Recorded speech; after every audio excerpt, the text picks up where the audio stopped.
Bonjour Stéphanie Mignot.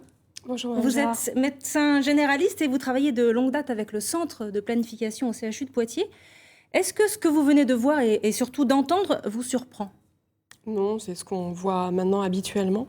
Les enfants et les adolescents sont exposés à des images maintenant violentes où la femme est dégradée et non respectée, soumise au désir de l'homme en fait et plus au sien.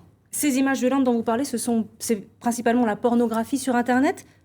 Oui, I- ils y ont accès assez facilement.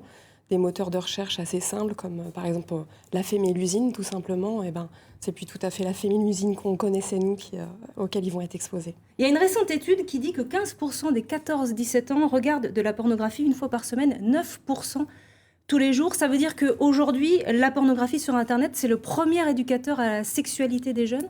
Malheureusement, et puis l'évolution, les films pornographiques qu'ils voient aujourd'hui, ce ne sont pas ceux que nous pouvions voir il y a quelques années. Les images sont beaucoup plus violentes, l'image de la famille est beaucoup plus dégradée. Et c'est pas une sexualité qu'on pourrait dire quotidienne.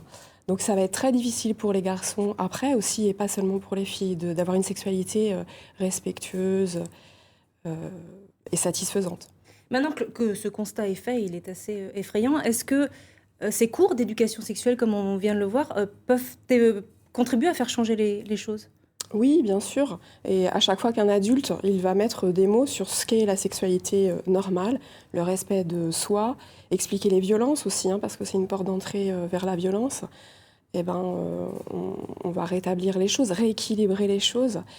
Mettre des mots, c'est essentiel, et surtout par des gens qui sont formés. Et le mouvement français par le planning familial est tout à fait apte pour faire ce type de formation auprès de nos jeunes. C'est important de faire respecter la loi, puisque c'est selon la loi que les cours d'éducation à la santé Des adultes sexuelle, formés, des médecins donc notamment? pourquoi pas aussi, tout personnel qualifié, le mot est très important.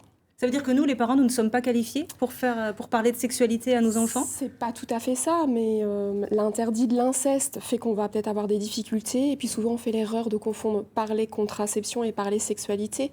Ça va être difficile de parler de violence et de pratique avec nos enfants. Faut pas se leurrer. Même Peut-être qu'on n'est pas les mieux placés non plus. on n'est pas les mieux placés. On va pas parler de notre sexualité non plus avec nos enfants. Donc c'est un peu délicat. Par contre, on peut parler de ce à quoi les enfants sont exposés sur Internet. C'est discuter de ça qui est plus indirect que de parler de la pratique.